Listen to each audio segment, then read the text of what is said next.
Nicknamed the 108 megapixel Voyager, the Xiaomi Redmi Note 10 Pro tops the charts as one of the flagship bosses of the mid-range device segment. With a Snapdragon 732G processor, an Adreno 618 GPU, a Super AMOLED screen with HDR10, 5020 mAh battery, 120Hz refresh rate, a sleek design, and that quad camera setup housing its 108 megapixel main sensor. Is this device actually worth the hype, and is there value for your money? Hi guys, it's Kanolio here, and welcome to my full review of the Xiaomi Redmi Note 10 Pro. We are going to be exploring this device in depth, focusing on its features and its pros, while highlighting certain cons, bugs, and typically where I think Xiaomi should have actually done better. There is a link to the quick unboxing video of this device in the description below, so you can actually watch it yourself. While we are at it, kindly hit the subscribe button and the bell notification icon by the side to be notified about new videos whenever they drop. So without taking time, let's go.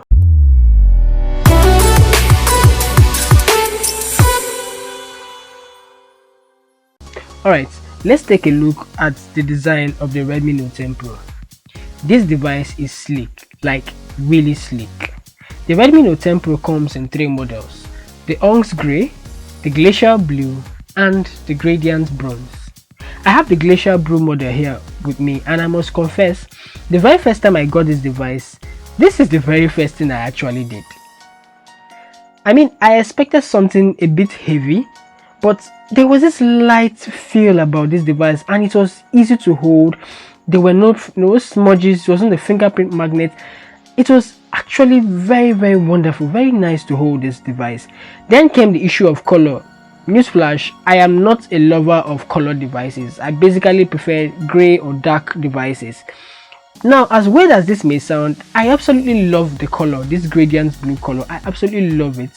The design of the device, the camera bump behind, which is made with that step-by-step protrusion, really felt different and sublime. And despite the fact that it was uneven on flat surfaces, when you place it down, it did add a new dimension to the device, which I did like. Probably that difficulty. Well, it's the kind of thing I do like anyway. I did, however, invest in an armored case though, which is typical me. So I'll run it quickly through what the device has. In front of the device, you have a 6.67-inch AMOLED screen. At the right here, you have your volume rockers, which are very punchy, do the job well. You have your side-mounted fingerprint sensor. On the left here, you have your SIM tray, which houses 2 nano SIMs and an expansion slot for your micro SD card.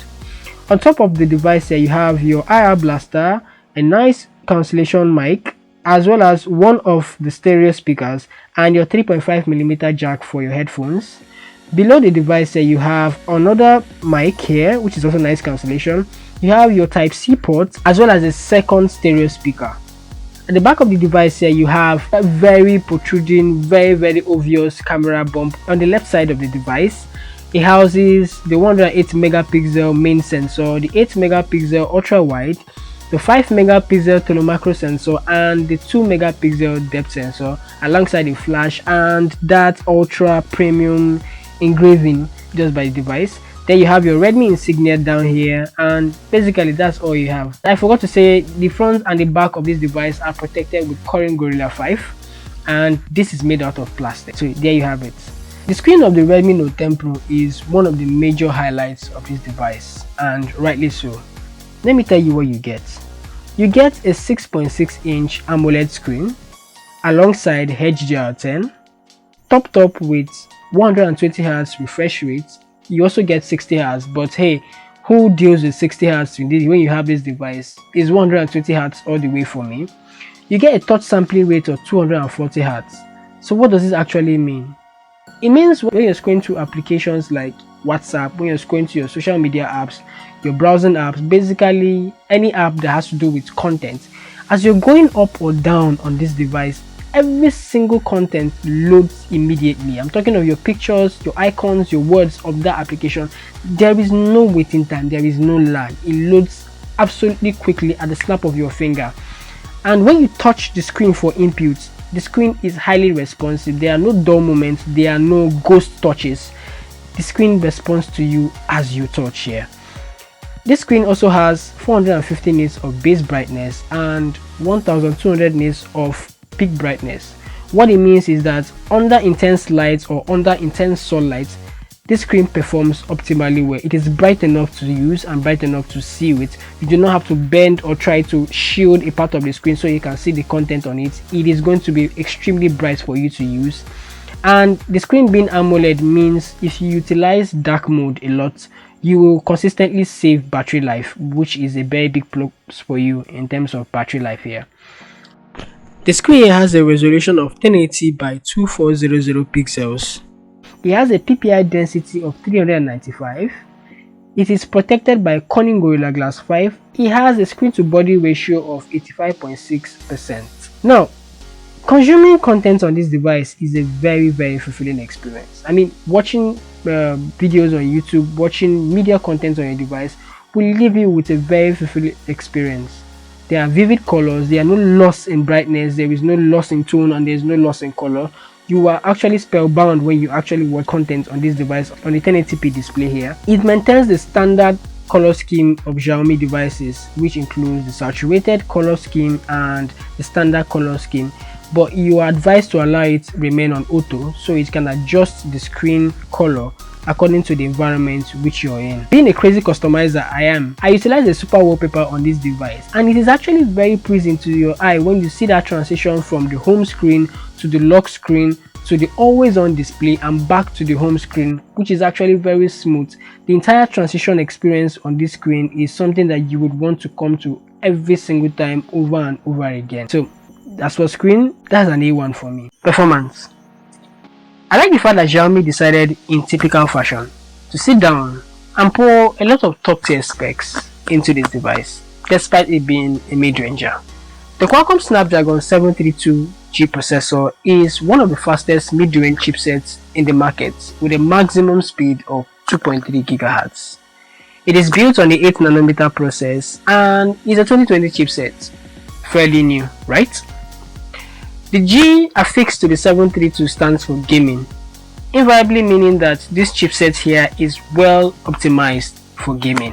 This model here comes with 128GB of internal storage and 6GB of LPDDR4 RAM. There is the base model that has 64GB of internal storage and 6GB of LPDDR4 RAM, and the maximum version which has the 128GB of internal storage and 8GB of LPDDR4 RAM. This device comes out of the box running MIUI 2.06, which is Xiaomi's default UI on Android 11.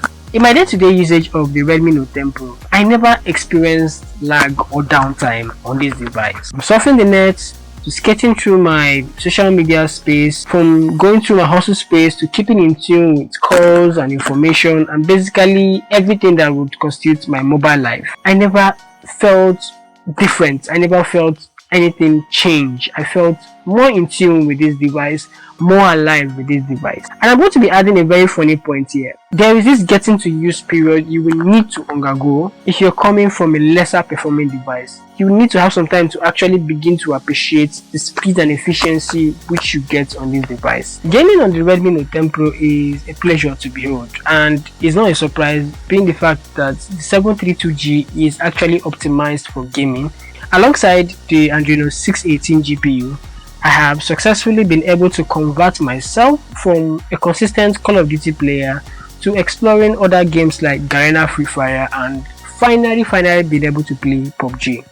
I broke my own promise not to play PUBG. In all the games, gameplay was smooth, especially in COD where it played a default setting of high graphics and high frame rates.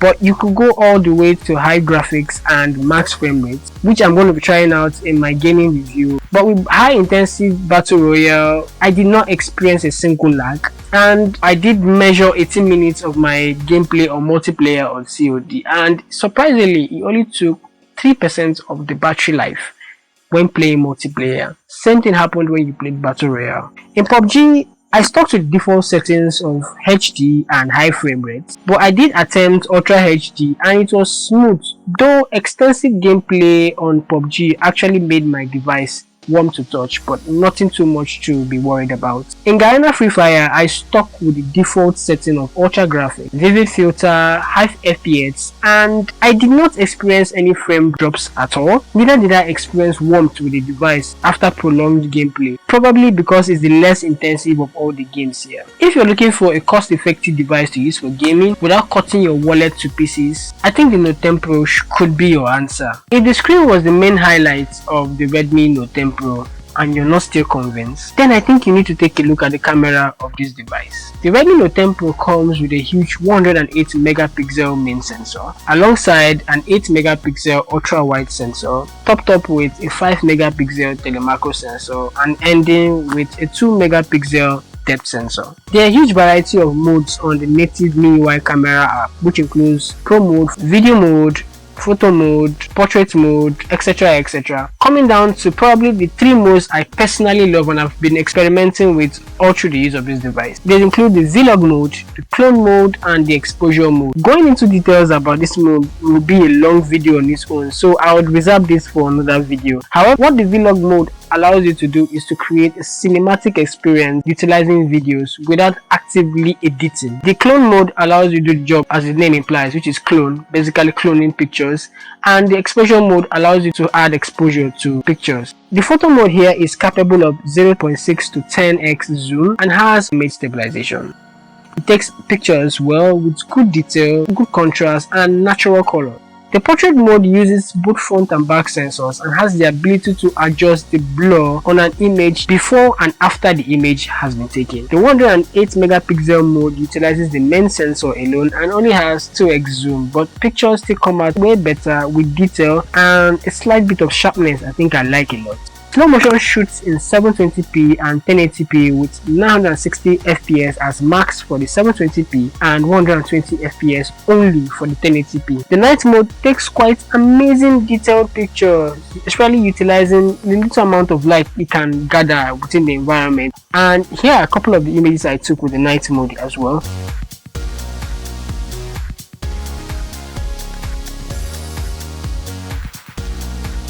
The dual video mode uses both front and back cameras to record and has image stabilization. The 16MP selfie camera does try to meet up to my expectations, but I think it could have been better in a way. I took a couple of images with the Redmi Note 10 Pro and here they are.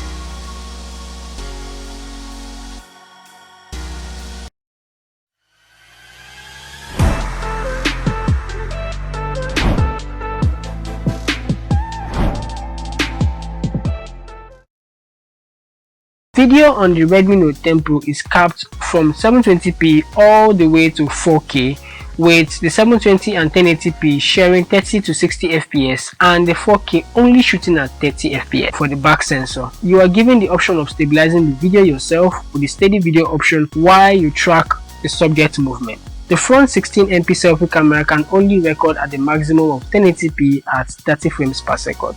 Alright guys, this is the video quality on the rear facing camera on the Xiaomi Redmi Note 10 Pro. This camera here shoots in 720p at 30 frames per second, 1080p at both 30 and 60 frames per second, and 4K at 30 frames per second only. We have electronic image stabilization here, which ensures that your video is well stabilized whether you're in motion or in movement. However, you also have the option of initiating a feature called steady video, which enables your video to become much more stable before you actually begin to record. So can you tell me what you think about the video quality of the rear camera in the comment section below, as well as the sound quality going through the mic here in the comment section below. Cheers. So this is the video quality from the front facing camera on the Xiaomi Redmi Note 10 Pro, which is a 16 megapixel shooter. Video here is shot in 720p at 30 frames per second and 1080p at 30 frames per second as well. There is electronic image stabilization here, thankfully, so it means you actually get stable videos whenever you take it with the front facing camera here. So can you tell me what you think about the video quality and the sound quality of this video in the comment section below. Cheers. Sound on the Redmi Note 10 Pro is provided by a set of dual stereo speakers, one at the top, the other at the bottom. Unlike previous Xiaomi devices where users complained about one stereo speaker sounding higher than the other, the speakers of here are balanced and perform absolutely well.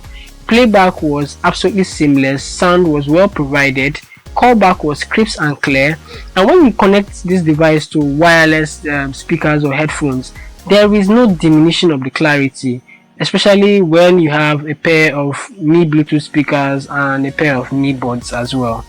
Here is a sample of the sound I played from this device, and please tell me what you think about the sound quality of the Redmi Note 10 Pro in the comment section below.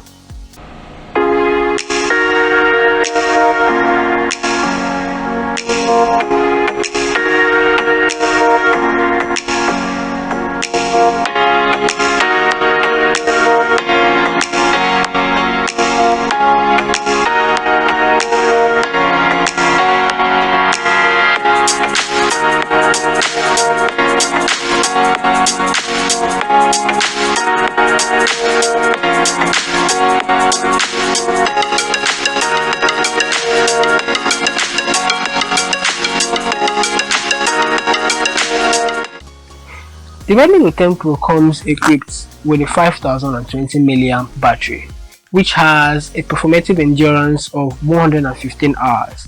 And throughout my use of this device, I've been only able to kill this device, say, 4 times. Yep, just 4 times. At full blast of data, mad stress usage, like I am consistently on the phone, I've been able to go through a day with a reserve of at least 20 to a 15% left. And when you're careful with using this device, you can actually knock out 2 days of usage out of it. Optimization and battery life on this device is very good.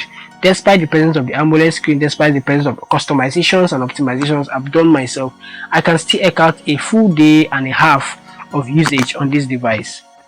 The Redmi Note 10 Pro may come equipped with a 5020 mAh huge battery, but there is a huge 33 watts fast charging adapter that comes alongside the device, and this adapter is guaranteed to juice up your device from 0 to 100% in an hour 25 minutes from my personal test. This device has turbocharged, and unlike most issues I have noticed on fast charging phones, fast charging this device does not heat up the battery in any way. The phone feels absolutely cool to touch when you are fast charging, even when you're using the device.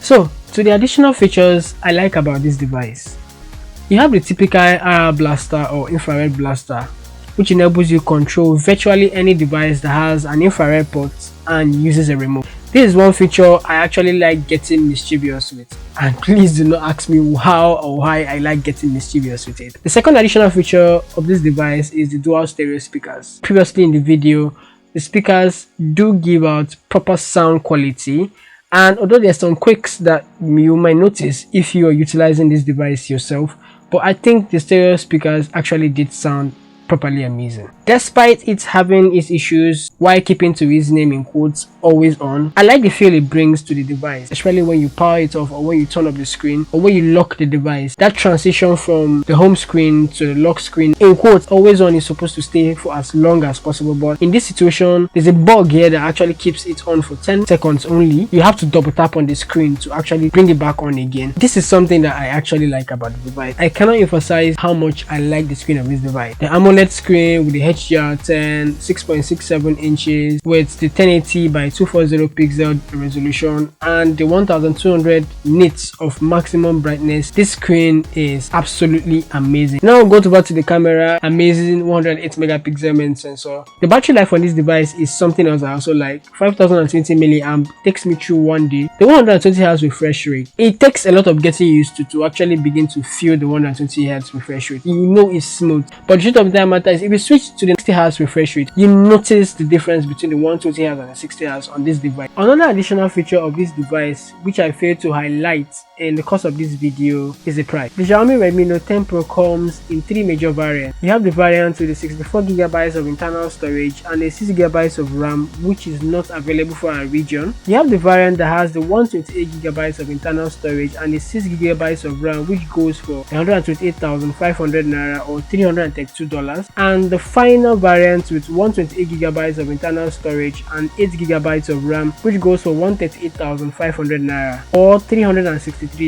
And for me, I feel this is a steal considering the fact that top tier specifications have been packed so much into this mid-ranger. To the list of things I do not like about this device. Basically, a lot of the problems this device has, I've noticed, are mostly software bugs, not really hardware issues. The first off is the screen flickering. If you're using a dark theme or a dark wallpaper, you may not really notice this screen flickering issue. If you're using a wallpaper that is bright, you don't notice that sometimes you have this flickering and you are very attentive to the screen, that you look at the edges of the screen. And I think the major culprit of this is the auto brightness. If you switch it off from auto brightness to manual brightness, you don't get that flickering. It doesn't happen on the 60Hz refresh rate option. You could link it to the 120Hz refresh rate, but I do not think that's a problem. I solved my issue by switching off auto brightness and the flickering didn't really show again. And this is not an issue, this is more a software bug, because when I did updates from 12.06 to 12.014, the flickering became minimal. But when you're doing stuff like gameplay, watching media, you do not notice it. It mostly happens on the home screen. This is something I think they will be fixed in the next update. The second thing I did not like, or I noticed as a bug, was the screen recording. The screen recording app had issues. Sometimes I had to restart the phone a couple of times. That was before I updated it. When I did update the screen recording app, it actually began to record properly. Now, another bug I noticed was the color tint. This is almost similar to the screen flickering. Now, the color tint happens when you're using dark mode. If you're using dark mode and your auto brightness is all at the lowest, you notice that instead of a dark interface or a dark screen, you get something like a bluish tint. I noticed a couple of times, and the bluish tint moves as the brightness increases. Once the brightness goes up, the bluish tints disappear. Just like you can solve the issue of screen flickering, when you turn up the brightness, everything disappears, and this doesn't happen on 60Hz. So I think probably the 120Hz does have these issues, and I think it will all be corrected with relevant updates. Now, the one that really gets me frustrated: annoying notifications. This literally gets me mad a lot. I keep getting annoying notifications over and over and over again. A typical example of this is on WhatsApp. When you get a message you have not replied to and you have a notification before, you could stay for like 2 to 3 minutes and you get the same notification pop up from the same message, more like the message reminding you to reply. And most times you actually think, oh, there's a new message coming in, and you check, it's still the old message that just dropped. This only happens on WhatsApp. It doesn't happen on Telegram, it doesn't happen on Messenger.